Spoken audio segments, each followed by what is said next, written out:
Raised in the same orphanage, Fuka and Rene were once close friends that parted companies after a quarrel that ended Rena's overwhelming Fuka with her martial arts skills. Fuka lives a life of poverty after leaving the orphanage and accidentally encounter renowned martial artist Inhale Status reveals Fuka's hidden talent for fighting. Inhale offers Fuka a job and coaching, encouraging her to meet with Ren again in the ring. This anime has about 12 episodes, premiered October 2nd to December 18th of 2016, based off the original series. The spin-off continuation of ViVid Strikes. It is action drama, themed martial arts. Each episode is 20 minutes per episode, rated PG-13. Let's get started into the review. Welcome back to the anime review, and today we're doing Nanoha ViVid Strike! Exclamation point. And this is a spinoff of Nanoha ViVid, and we are introduced to two new characters, Fuka and Rene, and they were basically best friends in the orphanage until one day, Rena is adopted, and they kind of go their own separate ways, which is kind of sad to see. Like, we're introduced to these two new friendships, and we see how they both, dove with a different pathway. Along the way, trigger warning, there is a sense of bullying, blood, and gore, so if you're not okay with that, then skip ahead that scene that occurs.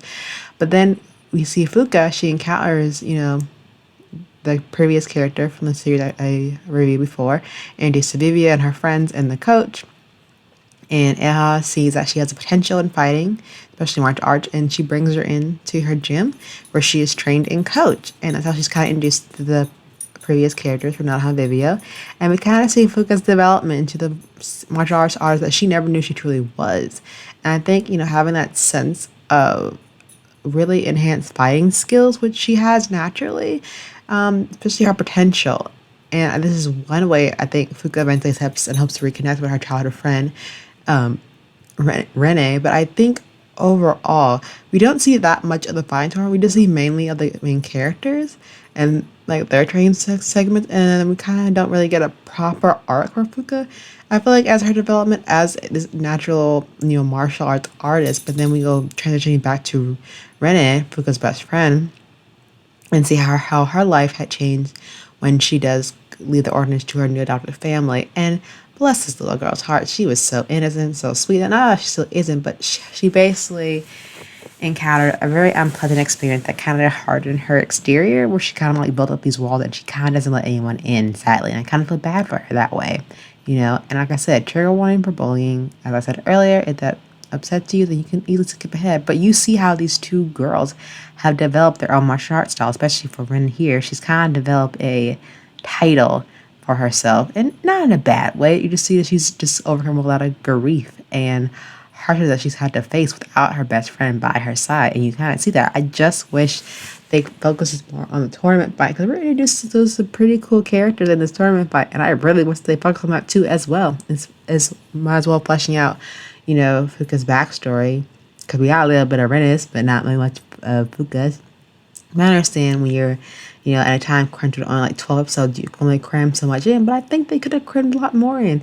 Even if the episodes were a little bit longer, I wouldn't mind. I would have loved to see a little bit more. But overall, I like the dynamic between Rena and Fuka, because when Fuka is talking to Rena, she, I don't know, not lacks the understanding, but she lacks the empathy for people versus how her own experience, shaped her. And when we see the flashback of them together, it clearly shows to us like they mean a lot to each other.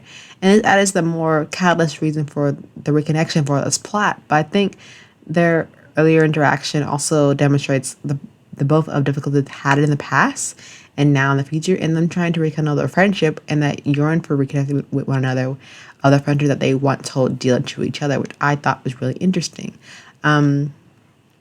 Overall, I feel like as a whole, as a spin-off of Vivia, like my final thoughts on this, I feel like, it isn't just picking one series or the other. It's a great series on its own, but I think the narrative of old friendship and trying to reconnect again, and that falling out to reconnect again is like really good point. The action fight scenes are really good.